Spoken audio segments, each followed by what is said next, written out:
pasal 3 ayat 5. Saya bacakan juga ayat ini buat kita sekalian. Kolose pasal 3 ayat 5. Begini firman Tuhan, karena itu matikanlah dalam dirimu segala sesuatu yang duniawi atau semua yang daging. Apa itu? Yaitu percabulan, kenajisan, hawa nafsu, nafsu jahat, keserakahan yang sama dengan penyembahan berhala. Jadi duniawi itu kaitannya dengan daging. Dan ini terlalu banyak. Kristen yang model begini parah. Tiap hari kita lihat orang model-model begini ngeri.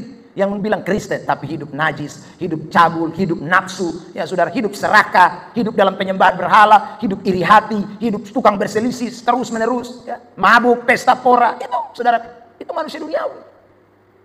Jadi entah dia majelis gereja kah, ya entah dia pendeta kah, kalau dia masih masuk kelompok itu, maka saya sebut dari apa yang Alkitab katakan, engkau manusia duniawi.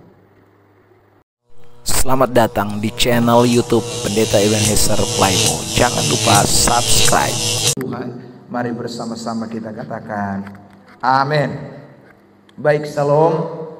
Puji Tuhan, mari kembali kita memperhatikan kitab 1 Timotius pasal yang pertama. Kitab 1 Timotius pasal 1 ayat yang ke-8 hingga ayat yang ke-9.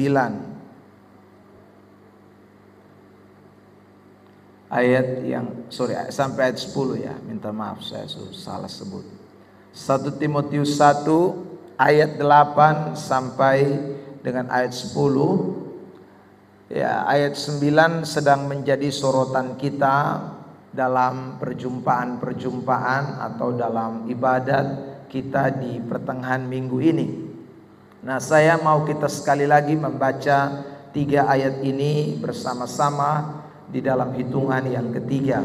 1 Timotius 1 ayat 8 sampai ayat 10. 1, 2, 3. Kita tahu bahwa hukum Taurat itu baik kalau tepat digunakan, yakni dengan keinsafan, bahwa hukum Taurat itu bukanlah bagi orang yang benar, melainkan bagi orang durhaka dan orang lalim, bagi orang fasik dan orang berdosa, bagi orang duniawi dan yang tak beragama, bagi pembunuh bapa dan pembunuh ibu, bagi pembunuh pada umumnya, bagi orang cabul dan pemburit, bagi penculik, bagi pendusta, bagi orang makan sumpah, dan seterusnya, segala sesuatu yang bertentangan dengan ajaran sehat. Baik, Bapak Ibu Saudara yang terkasih di dalam Tuhan, kita sudah masuk pada bagian yang berikut, yaitu mungkin bagian yang kelima ini. Ya, kita ada pada bagian kalimat bagi orang duniawi. Jadi hukum Taurat atau firman Tuhan atau ajaran sehat itu mempunyai fungsi sebagai cermin. Bagi siapa? Bagi orang-orang berdosa pada minggu yang lalu. Lalu kemudian hari ini bagi orang duniawi. Itu kata firman Tuhan. Nah, saudara yang terkasih di dalam Tuhan Yesus Kristus, kalau kita bicara soal orang duniawi, itu memiliki dua pengertian. Orang duniawi yang dimaksud itu bisa saja orang yang belum menjadi Kristen, atau orang di luar Kristus, atau orang yang belum percaya. Tetapi juga orang duniawi itu bisa jadi orang yang sudah menjadi Kristen, atau orang yang menyebut dirinya pengikut-pengikut Kristus, tetapi hidupnya masih duniawi. Nah, ini saudara yang terkasih di dalam Tuhan, yang Alkitab bicara tentang orang duniawi. Nah, saudara yang terkasih, memang sebenarnya waktu kita menjadi percaya atau menjadi pengikut Yesus, kita mendengarkan banyak sekali ayat-ayat Alkitab yang minta kepada kita supaya kita ini tidak boleh jadi manusia duniawi, atau tidak boleh menjadi orang duniawi lagi setelah kita percaya kepada Kristus. Itu terlihat di dalam Roma pasal 12 misalnya ayat yang kedua. Di situ dikatakan, janganlah kamu menjadi serupa dengan dunia, Jadi Alkitab memang minta kepada orang-orang yang bilang sudah Kristen, orang-orang yang sudah percaya, itu untuk tidak boleh menjadi orang-orang duniawi atau manusia duniawi lagi. Dia harus berubah, harus saudaraku menjadi orang yang tinggalkan duniawi, tidak boleh lagi bersahabat dengan dunia. Yakobus pasal 4 ayat 4, di situ juga Yakobus mengatakan bahwa persahabatan dengan dunia itu menjadikan diri kita musuh Allah. Ya. Tetapi meskipun ada ayat-ayat yang tadi saya sebutkan, saudara, baik itu Roma 12, baik itu Yakobus pasal 4, tetapi fakta membuktikan bahwa masih ada orang-orang Kristen atau orang-orang yang bilang sudah jadi pengikut Kristus tapi masih hidup duniawi. Sebentar saya akan tunjukkan ayatnya, saudara yang terkasih dalam Tuhan. Ya, nah karena itulah Paulus ketika kirim surat kepada Timotius di Efesus, Paulus bilang ini hukum Taurat ini atau ajaran sehat atau firman Tuhan itu memang punya fungsi untuk menyatakan, saudaraku, atau untuk memberitahukan kepada orang-orang duniawi siapakah. Ya mungkin saja di antara mereka itu bukan hanya saja orang yang tidak kenal Kristus atau orang yang belum menjadi percaya kepada Kristus, tetapi juga jemaat Tuhan yang ada di Efesus yang masih hidupnya keduniawian. Sekarang saya mau berikan contoh kasus dan kita akan lihat, saudaraku, dari contoh kasus ini apa saja sih orang-orang yang memiliki ciri manusia duniawi itu. Nah, kita lihat sekarang di kitab 1 Korintus pasal yang kedua, saudara yang terkasih, dan banyak 1 Korintus pasal 3, nanti kita temukan ayat-ayat yang bicara tentang manusia duniawi. Padahal sekali lagi ini jemaat Korintus ini orang-orang Kristen, orang-orang yang sudah menjadi percaya kepada Tuhan. 1 Korintus, mari kita lihat pasal yang kedua. Ya. Ayat yang ke-14 mulai, saudaraku. Ya, saya bacakan saja ayat 14, perhatikan. Tetapi manusia duniawi. Nah, itu siapa yang dimaksud ini? Ini jemaat Korintus, bukan orang luar. Jemaat Korintus itu yang masih manusia duniawi. Lihat lagi 1 Korintus 3 ayat 1. 1 Korintus 3, dan aku, saudara-saudara, pada waktu itu tidak dapat berbicara dengan kamu seperti dengan manusia rohani, tetapi hanya dengan manusia duniawi. Jadi ini jemaat Korintus, tapi masih manusia duniawi nih. Lihat lagi, saudara yang terkasih di dalam Tuhan. Ayat 1 Korintus 3, ayat 3 dan ayat 4. Karena kamu masih manusia duniawi. Kamu siapa? Jemaat Korintus, saudara yang terkasih. Ya, jadi di ayat 4 lagi dikatakan bahwa kamu manusia duniawi yang bukan rohani. Di bagian 4 ayat terakhir, ya, pasal 2, 3 itu. Jadi saudara, berulang-ulang kali jemaat Korintus itu disebut manusia duniawi.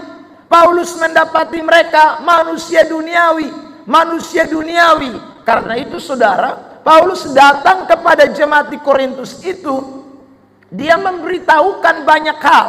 Dia memberikan ajaran banyak hal yang dia sampaikan kepada jemaat Korintus. Sebagai apa? Sebagai hukum Taurat, sebagai cermin supaya menunjukkan manusia duniawinya jemaat Korintus itu. Kalau jemaat Korintus ada manusia duniawi, saya terlampau yakin hari-hari ini juga banyak orang Kristen tapi masih manusia duniawi. Nah, karena itu firman Tuhan yang ditujukan kepada jemaat Korintus dan juga kepada jemaat yang ada di Efesus itu penting untuk kita semua. Untuk apa? Men-cross check diri kita, melihat pribadi kita. Jangan sampai saya Kristen tapi ternyata saya bukan manusia rohani. Saya Kristen tapi ternyata saya masih manusia duniawi. Saya Kristen tetapi ternyata saya belum jadi orang percaya sejati, masih duniawi. Nah, ini penting untuk hukum Taurat atau ajaran sehat atau firman Tuhan. Bukakan itu bagi kita sekalian. Mari kita lihat apa saja yang dikatakan tentang manusia duniawi itu. Ya, perhatikan 1 Korintus pasal 2. Ya, ayat yang ke-14, kita mulai dengan pernyataan di ayat 14 1 Korintus pasal 2. Ini ciri yang pertama. Tadi kita sudah baca bagian awalnya saja, tapi kita baca sekali lagi, saudara yang terkasih, genap semua ayat itu. Tetapi manusia duniawi tidak menerima apa yang berasal dari Roh Allah, karena hal itu baginya adalah suatu kebodohan, dan ia tidak dapat memahaminya, sebab hal itu hanya dapat dinilai secara rohani. Jadi ciri yang pertama, orang Kristen tetapi dia masih manusia duniawi, itu adalah orang-orang Kristen yang tidak menerima apa yang berasal dari Roh Allah. Pertanyaannya adalah, apa yang berasal dari Roh Allah itu? Saudara yang terkasih dalam Tuhan, kalimat selanjutnya di situ, karena hal itu baginya, artinya sesuatu yang berasal dari Roh Allah itu bagi orang-orang duniawi atau bagi Kristen duniawi, manusia duniawi, itu adalah suatu kebodohan yang tidak dapat dipahaminya. Nah, kalau kita bicara soal hal itu adalah suatu kebodohan, apa kira-kira yang merupakan kebodohan yang diterima jemaat Korintus, saudaraku, dan mereka tidak mengerti dan tidak pahami? Mari kita lihat 1 Korintus pasal yang pertama ayat 18 dan ayat 23. 1 Korintus pasal 1 ayat 18 dan ayat yang ke-23. Mari saya bacakan firman Tuhan buat kita sekalian. Perhatikan ayat itu. Di sini dikatakan, sebab pemberitaan tentang salib memang adalah kebodohan bagi mereka yang akan binasa, tetapi bagi kita yang diselamatkan, pemberitaan itu adalah kekuatan Allah. Jadi apa yang mereka anggap sebagai suatu kebodohan yang mereka tidak bisa pahami, tidak lain dan tidak bukan adalah berita tentang salib atau berita Injil, berita tentang Yesus Kristus, berita tentang apa yang Alkitab katakan. Itu yang mereka tidak bisa pahami dan tidak bisa mengerti. Itu berasal dari Roh Allah. Lihat lagi ayat 23. Saudara yang terkasih di dalam Tuhan, tetapi kami memberitakan Kristus yang disalibkan, untuk orang-orang Yahudi suatu batu sandungan, dan untuk orang-orang bukan Yahudi. Bukan Yahudi ini pasti termasuk jemaat Korintus, karena mereka bukan orang Yahudi. Saudaraku, suatu kebodohan. Jadi manusia duniawi, saudara yang terkasih dalam Tuhan, itu tidak bisa terima pemberitaan Injil. Manusia rohani yang bisa terima pemberitaan Injil dan mengerti pemberitaan Injil. Ya, saudara yang terkasih di dalam Tuhan, manusia duniawi itu tidak akan bisa memahami apa yang berasal dari Roh Allah. Maka saudaraku, meski khotbah bisa 2 jam, 3 jam, kok 4 jam, ya, tapi kalau yang dengar itu manusia duniawi, ya tetap bodoh terus. Ya, karena bagi mereka pemberitaan Injil itu adalah suatu kebodohan. Pemberitaan Injil bukan sesuatu yang mendidik, mengajar, membuat dia semakin paham, semakin mengerti. Tidak. Tapi justru pemberitaan Injil itu dianggap sebagai suatu kebodohan. Ajaran yang tidak benar, ajaran yang salah, ajaran yang tidak menguntungkan, ajaran yang hanya sekedar ajaran. Itulah orang-orang yang disebut manusia duniawi. Dan ini fakta membuktikan masih banyak orang Kristen model seperti itu. Firman Tuhan tidak dimengerti sama sekali, justru dianggap suatu kebodohan. Kenapa? Ya karena masih manusia duniawi. Dan orang yang namanya manusia duniawi, memang dia suka itu hanya bicara-bicara soal seputaran dunia-dunia saja. Lihat 1 Yohanes 4 ayat yang ke-5. 1 Yohanes pasal 4 ayat 5. Saya bacakan ini ayat buat kita semua. 1 Yohanes 4 ayat 5. Mereka berasal dari dunia, sebab itu ayat bilang, mereka berbicara tentang hal-hal duniawi dan dunia mendengarkan mereka. Ya saudara, jadi orang dunia tuh memang kalau bicara soal dunia punya tuh, itu semangat. Ya, kalau bicara soal Alkitab, bicara soal bilang doktrin keselamatan, bicara soal bilang Yesus mati di kayu salib, bicara soal doktrin Roh Kudus, itu dia pun telinga tidak suka dengar, ya.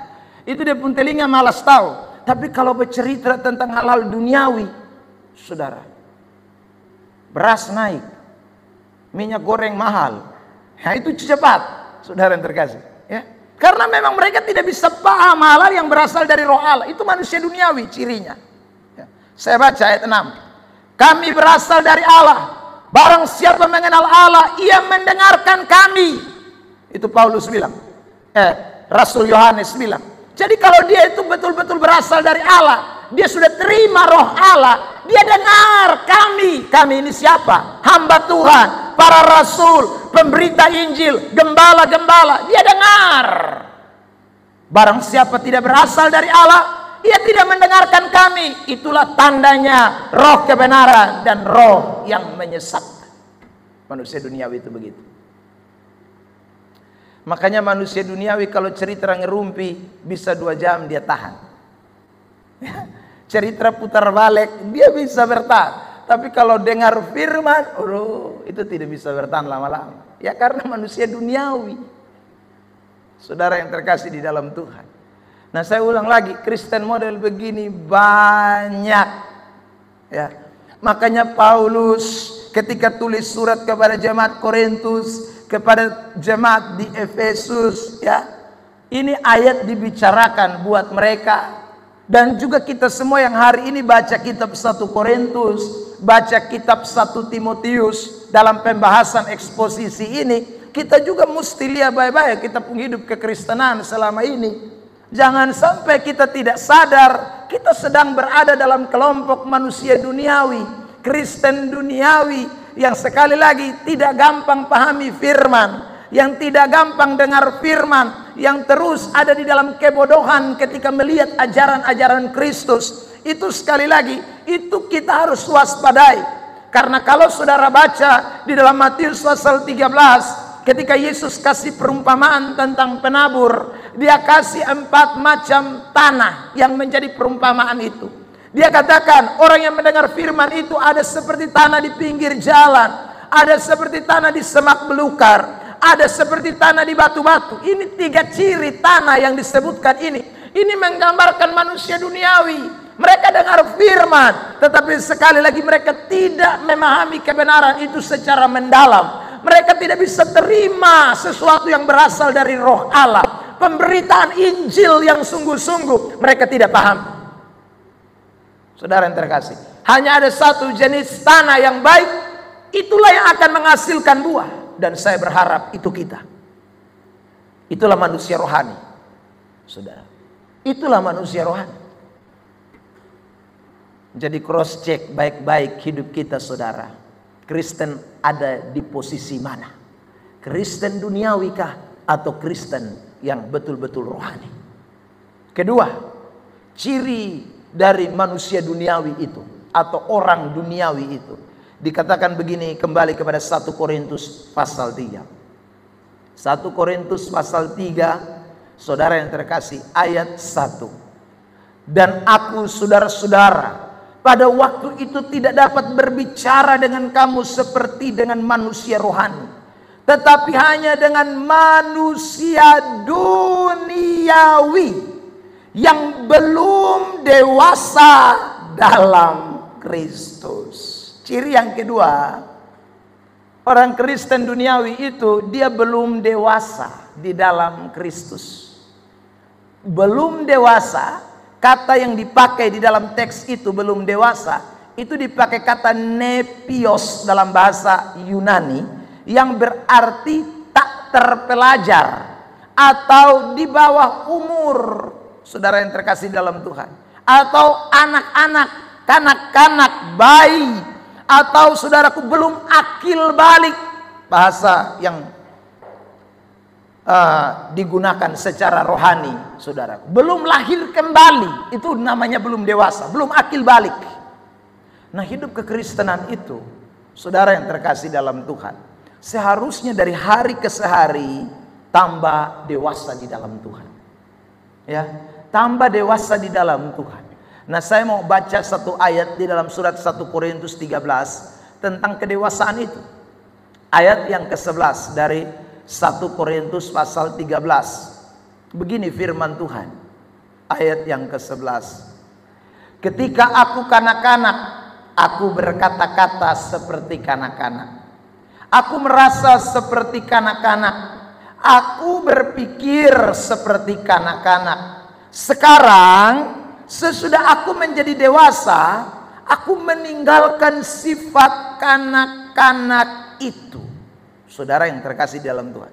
Jadi kalau kita baca 1 Korintus 13 ayat 11 ini, kekanak-kanakan itu terlihat dari 3 unsur. Unsur yang pertama di sana dikatakan kata-katanya. Nah, dia pun cara bicara. Lihat saja anak-anak yang masih bayi atau yang masih beranjak model kayak anak Evelyn. Ini saudara yang terkasih. Ini kan masih belajar kata-kata. Jadi dompung kata-kata itu kadang-kadang sonde sempurna. Kata-katanya masih kurang-kurang banyak, saudaraku. Kata-katanya tidak banyak yang mereka pahami. Itu ciri anak-anak, saudara yang terkasih dalam Tuhan. Ya. Kata-katanya juga tidak kontrol, sembarang. Itu masih anak-anak. Yang kedua, dilihat dari apa kekanak-kanakan itu? Dilihat dari perasaan. Aku merasa, perasaannya masih anak-anak. Selain kata-katanya belum sempurna, kata-katanya belum bisa banyak dipahami. Yang kedua, dia pun perasaan gampang sekali, saudaraku, tersentuh. Itu anak-anak. Tadi saya dengan istri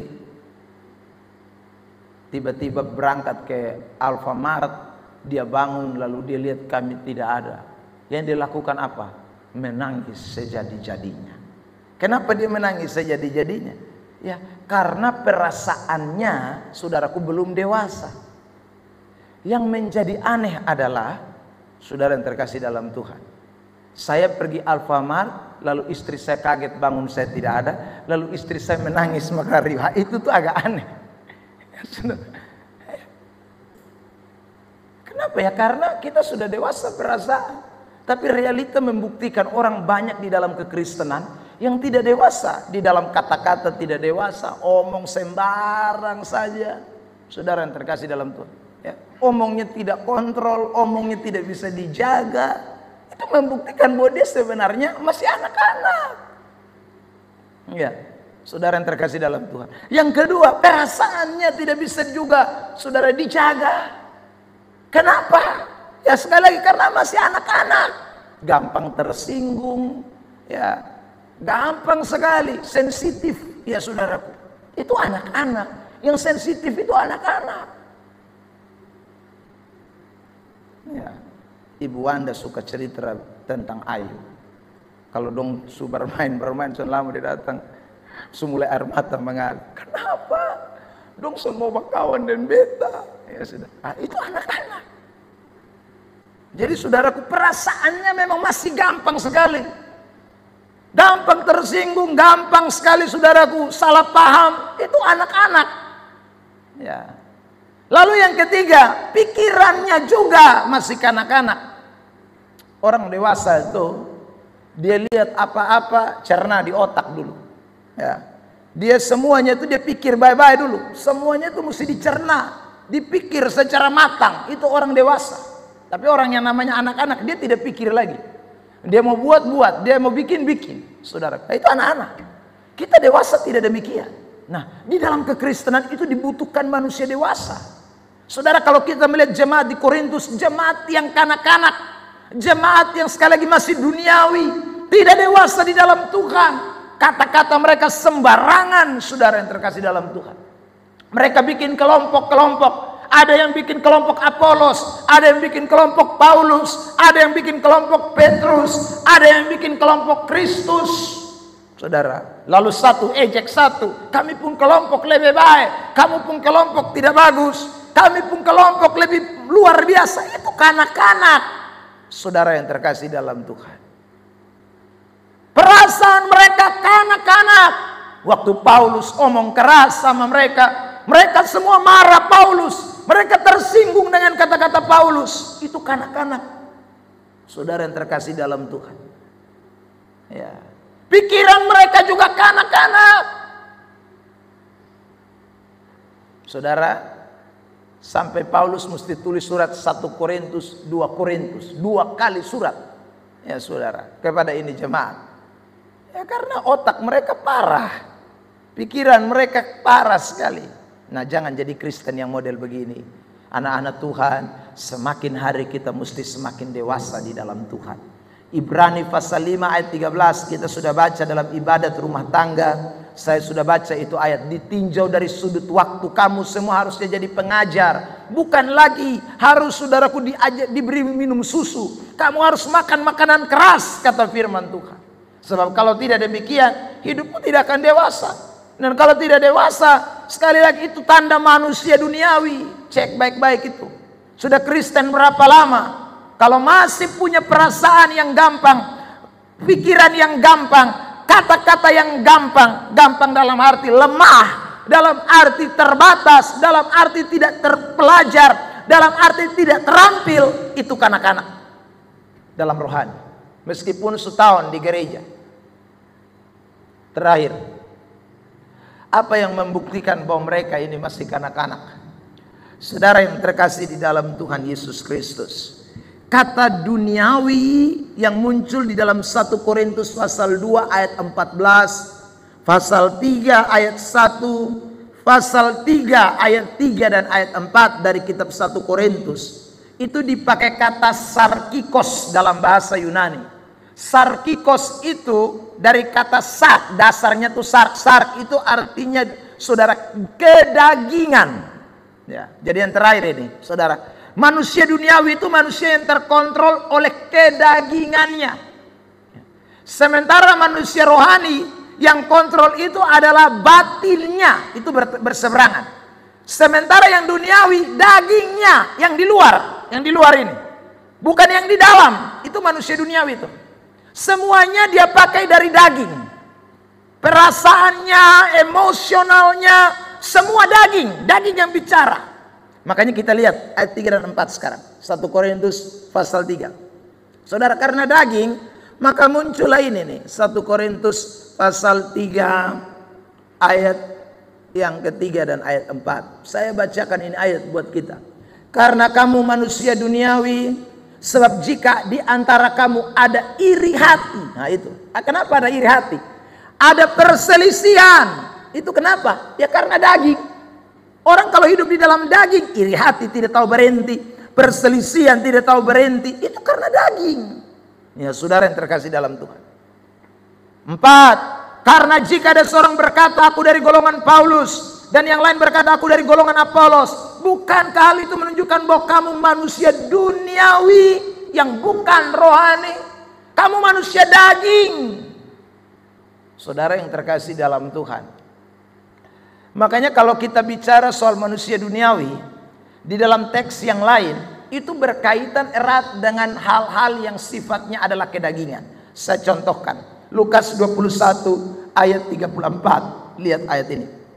Lukas pasal 21 ayat 34. Firman Tuhan berkata, jagalah dirimu, supaya hatimu jangan syarat oleh pesta pora dan kemabukan, serta kepentingan duniawi. Jadi hal-hal duniawi itu, saudaraku, itu berkaitan erat dengan apa? Pesta pora, kemabukan. Nah, itu saudara yang terkasih.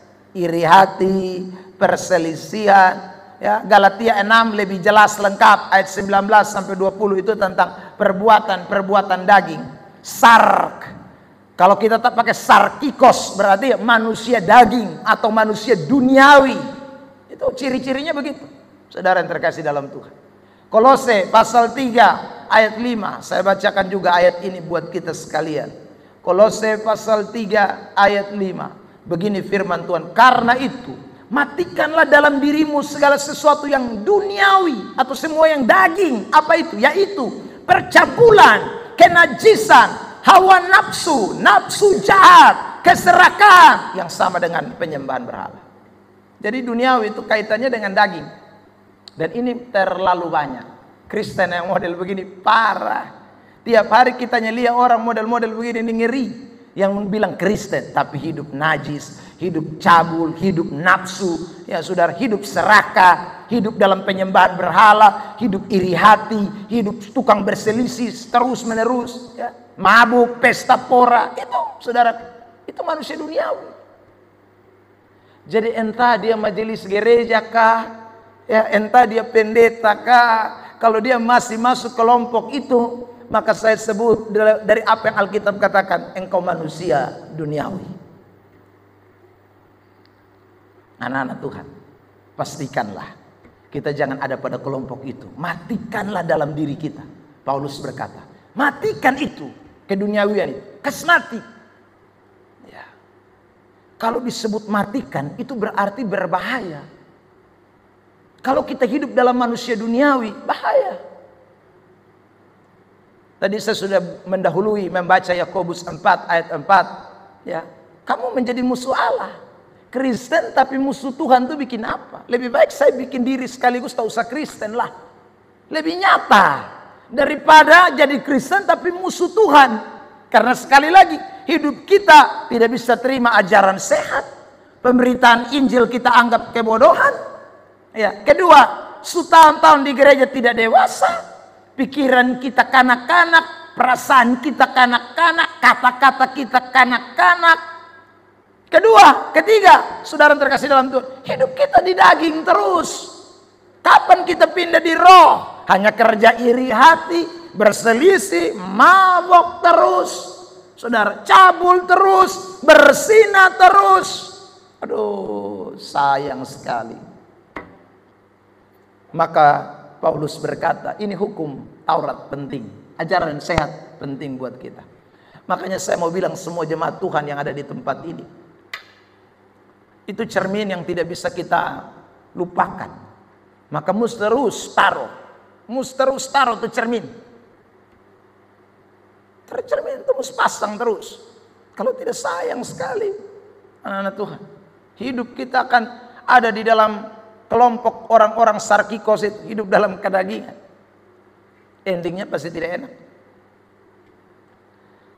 Maka saya selalu ingatkan, jangan sampai kita takuju nanti. Ya, takuju kapan? Waktu Tuhan datang kembali baru kita kaget. Ternyata kita selama ini percuma jadi orang Kristen, karena tetap masuk neraka juga. Saya pernah kasih saudara cerita tentang pendeta-pendeta yang ketemu di neraka, bukan? Ya sudah, dong kaget. Satu, kok lu di sini? Kok lu di sini? Ketemu lagi satu, dia bilang, bukan hanya ketong ampat, tapi ketua sinode juga ada. Nah, saudara bayangkan itu. Kalau semua masuk di dalam, aduh sayang. Ya kenapa? Ya karena manusia duniawi.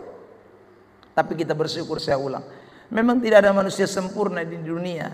Tapi ketika firman datang, hendaklah kita semua menjadikan itu sesuatu yang menginsafkan kita. Saya mau tutup dengan kembali membaca 1 Timotius pasal 1 ayat 6. Saudara yang terkasih dalam Tuhan, 1 Timotius pasal 1 ayat yang ke-6. Ya, saudara yang terkasih, ayat 6 lagi, ayat yang ke-9, 8-9. Karena tahu bahwa hukum Taurat itu baik. Saya ulang, hukum Taurat itu baik. Maksudnya apa? Firman Tuhan itu baik. Ajaran Tuhan itu baik kalau kita semua mau tepat digunakan. Untuk apa? Yakni dengan keinsafan. Itu saudara, sadar bahwa memang ini hukum Taurat ini bikin beta supaya jangan tinggal dalam manusia duniawi. Tapi kalau dengar hukum Taurat justru hanya sebagai hiasan, hanya sebagai sesuatu yang ya bikin telinga panas, hanya bikin telinga tabakar, lalu kemudian tidak rubah diri, tidak sadar, sayang sekali, hidupmu binasa. Kiranya Tuhan tolong kita, firman Tuhan ini memberkati kita sekalian. Minggu depan kita akan masuk lagi dalam kelompok orang yang tak beragama. Lalu nanti seterusnya pembunuh bapa, pembunuh ibu, pembunuh pada umumnya. Itu fungsi dari hukum Taurat. Tuhan Yesus memberkati kita dengan firman-Nya. Mari kita tunduk kepala dan kita berdoa. Kami bersyukur